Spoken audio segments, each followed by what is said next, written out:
हरे कृष्ण। श्रीमद् भागवत गीता अध्याय 6 ध्यान योग श्लोक संख्या 23। तम वेत्ता दुख संयोगम वियोगम योग संगितम। इसका अर्थ है, सिद्धि की अवस्था में, जिसे समाधि कहते हैं, मनुष्य का मन योगाभ्यास के द्वारा भौतिक मानसिक क्रियाओं से पूर्णतः संयमित हो जाता है। इस सिद्धि की विशेषता यह है कि मनुष्य शुद्ध मन से अपने आप को देख सकता है और अपने आप में आनंद उठा सकता है। उस आनंदमय स्थिति में वह दिव्य इंद्रिय द्वारा असीम दिव्य सुख में स्थित रहता है।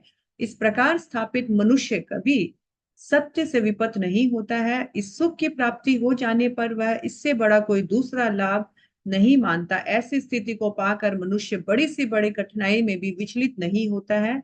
यह न निसंदेह भौतिक संसर्ग से उत्पन्न होने वाले समस्त दुखों से वास्तविक मुक्ति है। ऐसा बता रहे हैं भगवान कि इन सब स्टेजेस को प्राप्त करने के बाद उसे रियल समाधि कोई ऐसा स्थान नहीं है कि जो मरने के बाद प्राप्त किया जाता है या उस स्टेज में आकर के आदमी मर जाता है। समाधि स्टेज वो है जो जीते जी वो अविलंब रूप में बड़े लंबे समय तक भगवान के किसी एक रूप का ध्यान कर सके और उसमें पूरे डीप तन्मयता के साथ वो खो जाए।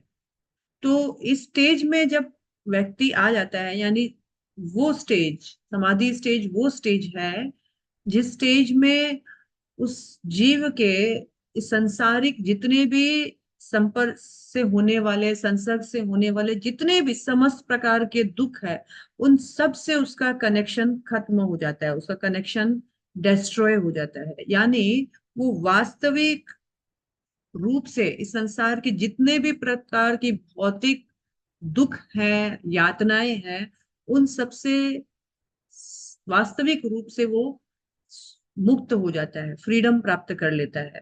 प्रारंभिक स्टेज में लेकिन हमें बताया गया है कि जब हम योग अभ्यास करते हैं तो हमें पूरे कन्विक्शन के साथ, पूरे उत्साह के साथ, पूरे विश्वास के साथ, निश्चयता के साथ हमें उसको प्रारंभ करना चाहिए कि मैं भी कर सकता हूं, मैं क्यों नहीं कर सकता। हमें कभी मन में ये नहीं आना चाहिए कि अरे इट इज इम्पॉसिबल, ये मेरे लिए संभव नहीं है। अन्न विन्न चेतसा, माने हमारे मन में किसी भी प्रकार का दुविधा नहीं होना चाहिए कि क्या ये संभव है, क्या मैं कर पाऊंगा।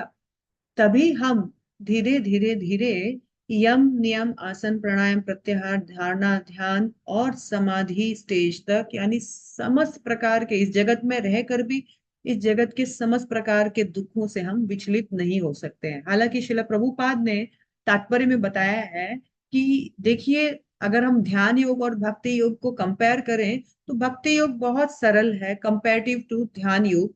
क्योंकि ध्यान योग में जो जो बताया गया है, भक्ति योग में उन चीजों को करने का हमें बहुत आसानी से उन चीजों को हम प्राप्त कर सकते हैं। जैसे ध्यान योग में हमें सब कुछ छोड़ छाड़ कर एकांतवास करना है, आसन लगाना है, बिल्कुल एकाग्र चित्त मन होना चाहिए। लेकिन जबकि भक्ति योग शिला प्रभुपाद बोलते हैं, आप जिस स्टेज में हो, जैसे भी हो, बस भगवान की सेवा से जुड़ जाइए। अपने आंख नाक कान जीवा त्वचा किसी भी माध्यम से आप भगवान की सेवा में लगिए और भगवान की सेवा कीजिए और भगवान का प्रेम प्राप्त कीजिए।